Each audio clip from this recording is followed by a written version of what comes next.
Hello everyone, welcome back to the tech series channel. आज हम पढ़ेंगे सीक्वेंशियल सर्किट। सीक्वेंशियल सर्किट को पढ़ने से पहले एक थोड़ा सा रिमाइंडर ले लेते हैं कि कम्बिनेशनल सर्किट्स क्या होते हैं। कम्बिनेशनल सर्किट्स की जो आउटपुट होती है वो किस पे डिपेंड करती है, हमारे करंट इनपुट पर डिपेंड करती है। लेकिन जो सीक्वेंशियल सर्किट्स होते हैं उसकी आउटपुट डिपेंड करती है करंट इनपुट पर प्लस पास्ट इनपुट पर। यानी हमने इनपुट दी, कम्बिनेशनल सर्किट लगाए और ये मिल गई हमें आउटपुट। बट हमारे पास एक मेमोरी एलिमेंट होता है। मेमोरी एलिमेंट यानी कि इसमें कुछ हमारे पास पास्ट डेटा स्टोर होता है। जब हमारे पास पास्ट डेटा स्टोर होता है, मेमोरी की बात होती है, वहाँ पे हम यूज़ करते हैं सीक्वेंशियल सर्किट।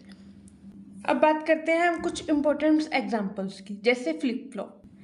फ्लिप फ्लॉप क्या है? ये सीक्वेंशियल सर्किट का एक बेसिक बिल्डिंग ब्लॉक है जिसमें हम एक बिट मेमोरी को स्टोर करते हैं। यानी कि या तो 0 स्टोर होगा या फिर 1। इसके टाइप्स क्या हो सकते हैं आगे हम पढ़ेंगे, जैसे SR फ्लिप फ्लॉप हो गया, JK फ्लिप फ्लॉप हो गया, D फ्लिप फ्लॉप हो गया, T फ्लिप फ्लॉप हो गया।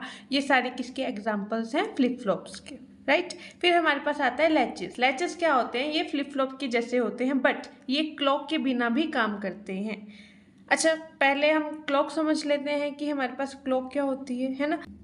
देखो, क्लॉक सिग्नल्स क्या होता है? ये एक स्क्वायर वेव पल्स होती है जो कंटिन्यूसली हाई या फिर लो में स्विच करता रहता है। ये तो हमारे पास हो गया हाई, ये एज होगी मेरे पास हाई, एंड देन ये वाली एज होगी लो। इसको बोलूँगी मैं हाई, इस वाली को, एंड देन इसको बोलूँगी मैं लो। इसमें ये चेंज करता रहता है। एक रियल लाइफ एग्जांपल ले लेते हैं। सोचिए कि एक रेलवे स्टेशन है जहां हर मिनट बेल बजती है। जब बेल बजती है ट्रेन अपना नेक्स्ट काम करती है। वैसे ही कंप्यूटर में क्लॉक टिक होते हैं, अगला ऑपरेशन एग्जीक्यूट होता है। जब भी क्लॉक टिक होगा, जब भी क्लॉक पे कुछ सिग्नल जाएगा, वो अपना नेक्स्ट काम क्या करेगा, ऑपरेशन क्या होगा, एग्जीक्यूट होगा वहाँ पे। ठीक है। ऐसे भी कह सकते हैं कि जो क्लॉक सिग्नल है वो कंप्यूटर सिस्टम का एक हार्ट बीट है जो सभी सीक्वेंशियल सर्किट को एक प्रॉपर टाइमिंग देता है। विदाउट क्लॉक कंप्यूटर के अंदर कोई भी प्रोसेस सही सीक्वेंस में नहीं हो पाएगी। That is why we used clock signals, right. हमारे पास दो तरह के क्लॉक सिग्नल्स होते हैं, एक पॉजिटिव क्लॉक सिग्नल्स होता है, एक नेगेटिव। पॉजिटिव एज ट्रिगर होगी, ये देखो। पॉजिटिव और नेगेटिव में क्या ये मेरे पास हाई जा रही है, हाई मतलब पॉजिटिव, ये मेरे पास डाउन एज जा रही है, तो ये क्या होगी, नेगेटिव। पॉजिटिव एज ट्रिगर क्या होगी? जब मेरी एरो अपवर्ड डायरेक्शन में होगी। यानी कि ये देखो, जब भी मेरी एरो अपवर्ड डायरेक्शन में होगी तो वो मेरी क्या होगी, पॉजिटिव ट्रिगर। और जब भी मेरी एज डाउनवर्ड डायरेक्शन में होगी, डाउनवर्ड डायरेक्शन में होगी, तो वो क्या होगी, मेरी नेगेटिव ट्रिगर। अब हम बात करेंगे SR latch using NAND gate. SR stands for S for set, R for reset. Set यानी कि set means 1 and reset means 0। ठीक है।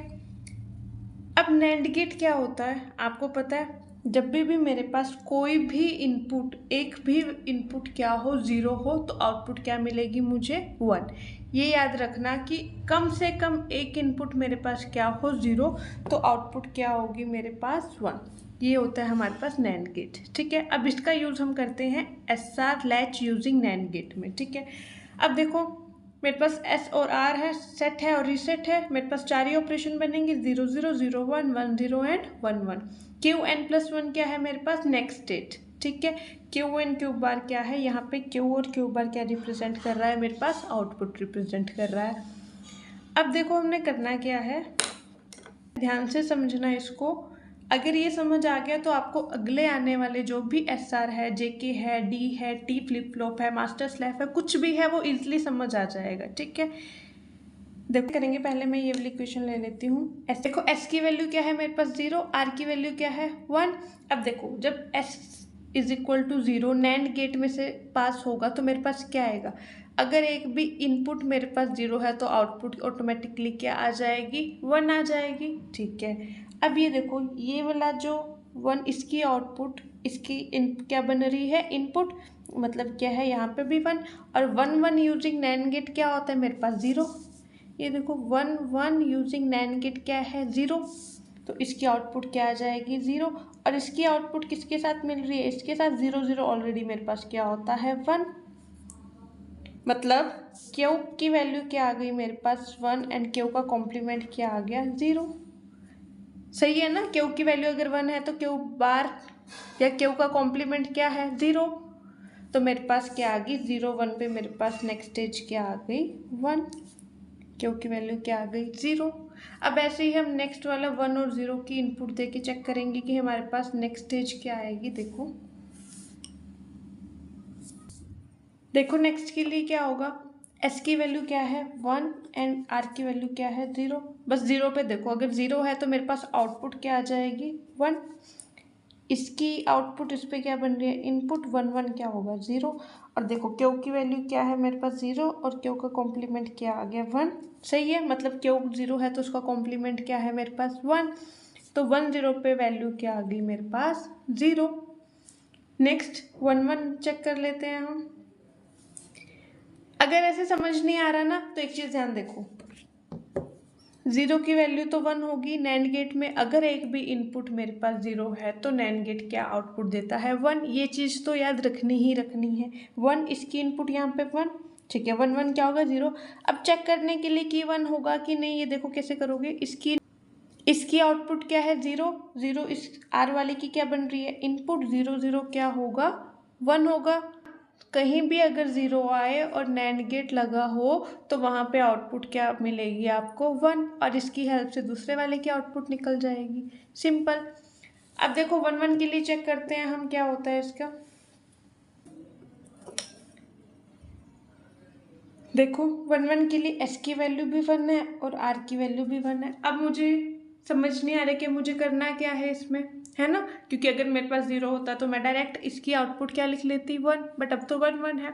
1 में आउटपुट 1 0 के साथ 1 भी आ सकती है, 1 1 के साथ 0 भी आ सकती है। तो क्या चीज़ ध्यान रखनी है, यहाँ पे क्या होगा क्यू होगा और यहाँ पे क्या होगा क्यू का कॉम्प्लीमेंट होगा। 1 और क्यू नॉट इस वाले गेट से जाएंगे, 1 एंड क्यू इस वाले नैंड गेट से जाएंगे। देखो 1 डॉट क्यू का कॉम्प्लीमेंट, इसका दोबारा कॉम्प्लीमेंट करूँगी, नैंड गेट यही कहता है।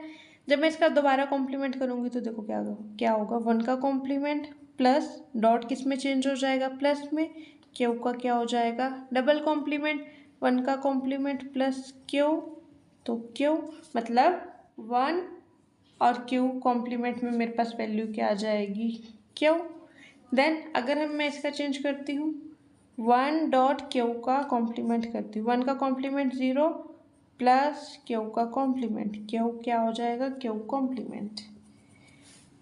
जो वैल्यू मैं पास कर रही हूँ वही वैल्यू क्या आ रही है मेरे पास रिजल्ट आ रही है, मतलब ये क्या हो जाएगी मेरी होल्ड स्टेट।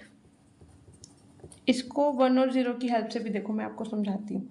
अगर मैं क्यू की वैल्यू सपोज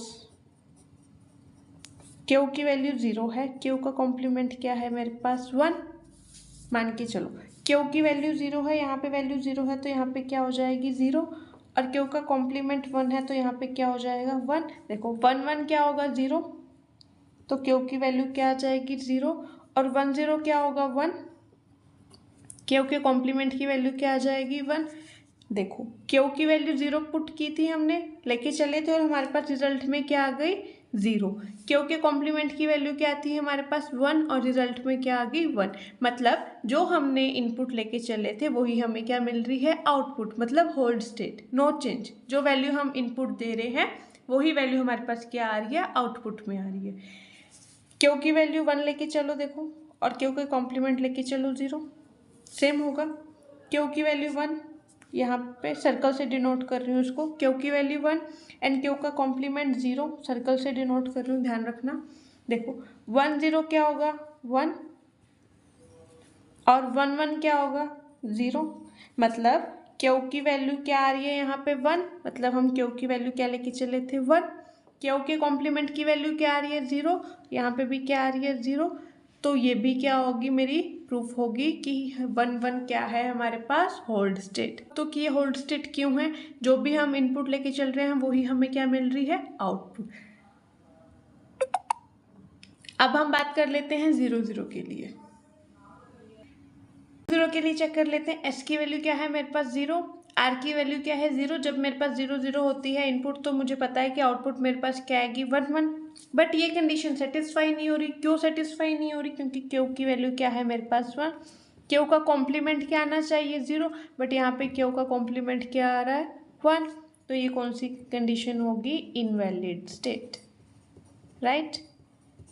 अगर आपको S R latch using NAND gate समझ आ गया तो एस आर फ्लिप फ्लॉप भी समझ आ जाएगा। अब हम बात करेंगे S R flip flop using NAND gate. अगर नहीं समझ आया एक बार वीडियो को दोबारा देखना, समझना उसको आराम से, फिर आगे टॉपिक पे बढ़ेंगे, right. Thank you everyone, do not forget to subscribe my YouTube channel.